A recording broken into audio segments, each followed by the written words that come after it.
make sure there's no immediate physical threat. And then we start talking about love and belonging, community, friendship. And then we talk about building up self-esteem, your ego. And then we talk about, at the very top, self-actualization. I've seen the light, I'm so self-enlightened kind of thing. So you have the range from I need to eat to I am self-enlightened, and everything in between. So let's take a look at some of these things. Obviously, what's at the bottom there is something that everybody needs and everybody will buy. And so you think about food, grocery stores. You think about washrooms, they're everywhere. Do we want to have a restaurant business? Well, we could, and everybody needs to eat, but it's very, very competitive. If you were to draw that other analogy, it's red ocean. It's an area where the water is bloody from all the fighting, all the competition. So you want to steer to a blue ocean where there's less competition, but not too blue, because if it's too blue, it's a market that nobody wants to compete for. There's nobody out there. It's this vast ocean where you're just going to drown. Somewhere in between are things like communities, like Facebook, like MySpace. What's the difference between community on MySpace versus Facebook? Facebook just got it right. MySpace didn't. Yet they both deal in that middle area, friendship, your family, your friends, creating a community on there. So these kinds of things are very fickle. They're tough to do. So we know that we want to compete higher up the hierarchy, but it's tough to create something amazing. So let's take a look at a few examples. Excretion. Everybody needs to excrete. So some guys decided we're going to create this little iPhone app called iPoo. And who's seen this? It's really cool. 99 cents. Tracks your number of poos that you take. Other people that are taking poos at the same time. You can follow people. You can check out the leaderboard. Total amount of poo that's been excreted. Water being flushed. Just absolutely amazing stuff. It's essential. It's right at the foundation of the hierarchy. So what else can we look at? Well, let's take a look up the food chain. The self-esteem part. You type in self-help in there, and there's a ton of stuff. Not much of it is very good, but you see a bunch of self-help books. You see Deepak on there. You see yet another one on there, which is this help me poop. This little help me poop app. There's a lot of poop type applications on Facebook or on the App Store. So what about sex? So they talk about two things in the hierarchy. They separate sex from sexual intimacy, and so the porn, the internet was created for porn, and so we still see that today in all the products that go after, all the dating sites, all the porn sites. It's just there's a lot of that stuff out there, so this is a Facebook ad that I saw a while back. I thought it was kind of funny. They're trying to make data entry really sexy. Make $200 a day, make $30 to $50 per form. Amazing stuff. And stick a picture of a bikini girl up there. So this is kind of, it's tough stuff, but try and focus on what you can do that that serves this kind of core functionality that people really want what you're going to make. Okay, what about the don't worry about making too much money part? Why is that? Because after all, we don't necessarily do this for fun, entirely for fun. Although this weekend I think is going to be a lot of fun for you guys. What we really want to look at is to do something that we're really passionate about. Because if you got a job that you hate, that could be a reason why you're here. I know one of the reasons why I decided to leave the corporate world and go back to school and find a startup is because, I just wasn't getting excited about the job that I was doing. It was paying me lots of money. It was like the people that I worked with, but just wasn't passionate about it. Wasn't motivated when I was getting out of bed in the morning. So let's take a look at the way, another way that we could think about why people need to be passionate about things. So your audience, your typical audience member is going to have three things happen, or three things that you want to consider. You're going to have minds, hearts, and wallets. Okay? Typically, the pitch that you see from people is going to be wallets, hearts, or wallets, minds, and hearts. So what do I mean by that? Think Dragon's Den, think any pitch that you've heard ever in your life before. Hi, my name is Bob. Today, I'm looking for $1 million a year money for 20% of my company. And I'm going to show you how to make returns of 30%. Our product today does this. I think you're going to love it. Here, check it out. Anyone interested? Nobody. Okay. Why? Okay. You've got a guy here sitting up front, and maybe I should have used Pat. My name is Pat. I've got a product that I want you to invest $1 million in. Okay. Does that make a difference? Okay. You're talking to a guy who's done it all before, doing it all again. Created a company that sold for $50 million. Okay. Nobody's excited. Okay. And the reason why is because we just went in the wrong order. Is that when you pitch people on the money, money is probably the worst motivator that you can, find. I get letters like this every single day. Okay. Hi, I'm so-and-so from a city that I don't care about. I thought about something. It's written on the back of a napkin. I think you're really awesome, and I want $1 million a year a month to do this. Okay. This guy didn't get a response, but I have used this letter in my presentations for the last 4 years to embarrass the guy.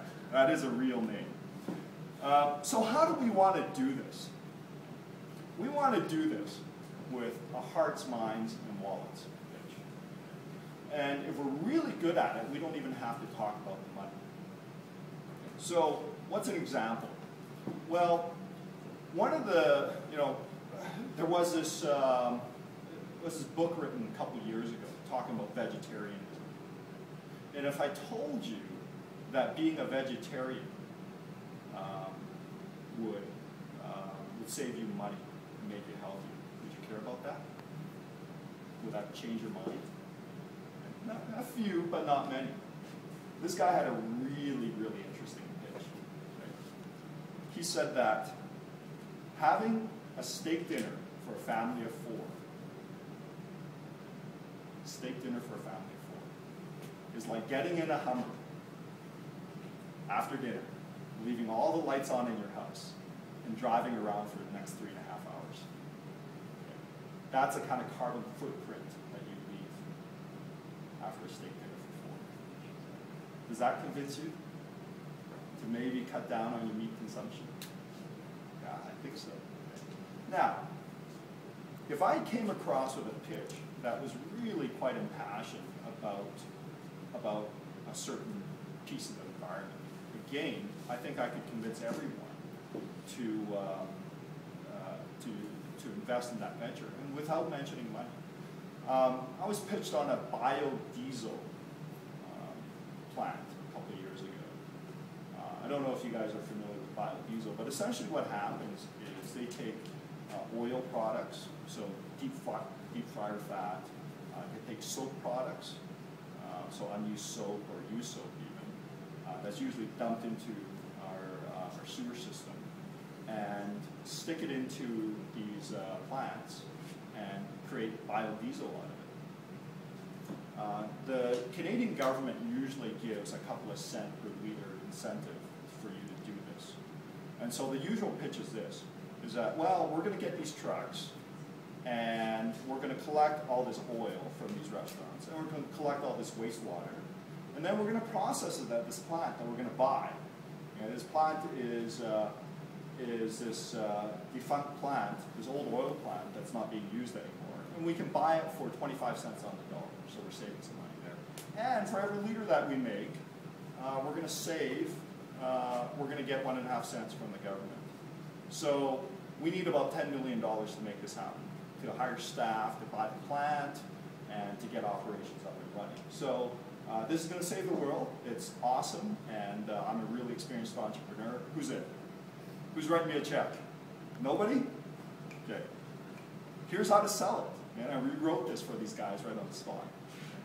You guys realize that we throw thousands and thousands of liters of used oil products and soap products right into our sewers every year. Do you realize that every day that passes by, this waste product is seeping into the ground, contaminating our soil, and within a few years, it's going to contaminate our water table. So not only are we ruining the environment, we're going to ruin our future food and water supply. My plan takes all this waste soap and oil and converts it into biodiesel. So at the same time, we're going to be saving the earth and saving money. Okay. Who's in? A few more nods. Okay. So, and I didn't even get to the money. Okay. And this is why Paul Graham says, don't worry about the money for him. Create an amazing story for your customers. Okay. Create an amazing story for your employees, for your co-founders. Okay. You're going to go through this process where you're going to be pitching your idea to other people. Okay. It looks like there's going to be a fight on for programmers. Okay. You better create a story for these programmers. That's amazing. Okay. Usually that involves like some Star Wars references, right? Okay. So, what are we going to do here? For the next 54 hours, and I'll bring this to a close here. These are actual notes from the Fotolia strategy room. We usually just fill boards and boards full of notes when we're at the brainstorming stage. We want to throw every idea onto the board. And the reason why is because in the brainstorming session, we want to allow every idea. You know, we want to allow crazy, outside-the-box thinking. We never want to tell anyone that that idea sucks at that stage. We want to get everything up on the board. So those are brainstorming rules. Okay? We don't care how good the idea is. We don't want to debate it immediately. But what we do want to do is we want to understand that idea and we want to throw it up on the board. Okay? And then after we go through the filtering stage and we decide what we want to do, because we only have a certain amount of time to do this thing, we want to write down our goal. And we want to get it down in as few words as possible. And every team member needs to get that goal down on a piece of paper. Physically down on a piece of paper. Tape it to your keyboard. Everything that you do this weekend, you need to ask the question, is it helping fulfill this goal that's written down on this piece of paper? It's amazing how fast you forget, how fast you get off track if you don't have that goal in front of you. Now remember, do something and create something that people love. How many people have an iPhone here? How many people love their iPhone? How many people could not give it up? Okay. $700 piece of equipment. People line up to get these things. That one right here. Okay. You love it. You would hug and kiss this thing. Okay. How do you create the next iPhone? Right? How many people couldn't live without Facebook or Twitter? Okay. Same kind of numbers. So how do you do this, right? So just think about stuff you love. Try and create something that you think people will love also. And most of all, have fun. Okay?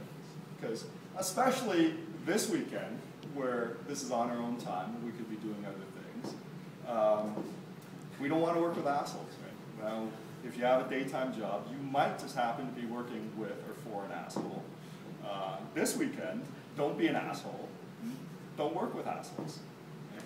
Just have fun. I think that what you want to do with this weekend is find out what the startup experience is like, and you're going to hear more about that later. So, summary: make something that people want.